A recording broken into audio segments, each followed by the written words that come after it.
តើអ្នកធ្លាប់ជឿទេថាគោជលខឹងពេលឃើញពណ៌ក្រហមនេះជាជំនឿមួយដែលមនុស្សជាច្រើនជឿអស់រយៈពេលជាយូរមកហើយនៅពេលដែលមើលការប្រកួតគោជលយើងតែងតែឃើញអ្នកប្រយុទ្ធគោកាន់ក្រណាត់ពណ៌ក្រហម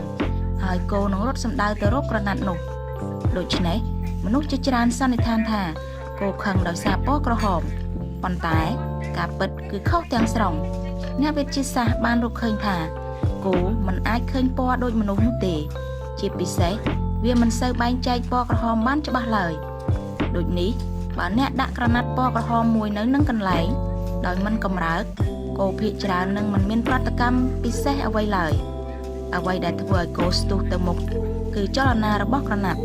នៅពេលអ្នកប្រយុទ្ធគោគ្រវីក្រណាត់នោះទៅមកវាមើលឃើញថាជាវត្ថុកំពុងផ្លាស់ទីហើយតាមសភាវគតិវានឹងរត់សម្ដៅទៅរកដើម្បីបញ្ជាក់រឿងនេះអ្នកស្រាវជ្រាវបានសាកល្បងប្រើក្រណាត់ពណ៌ជាច្រើន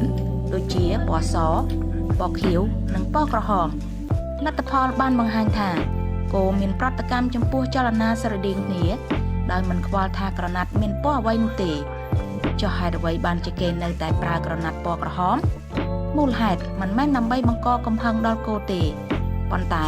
ដោយសារពណ៌ក្រហមមានភាពទាក់ទាញសម្រាប់អ្នកទស្សនានិងជាប្រពៃណីក្នុងការប្រកួតគោអស់ជាច្រើនទសវត្សរ៍មកហើយដូចនេះការពិតគោមិនជល់ខឹងនឹងពណ៌ក្រហមនោះទេវាឆ្លើយតបនឹងចលនារបស់ក្រណាត់តែប៉ុណ្ណោះតើអ្នកធ្លាប់ជឿថា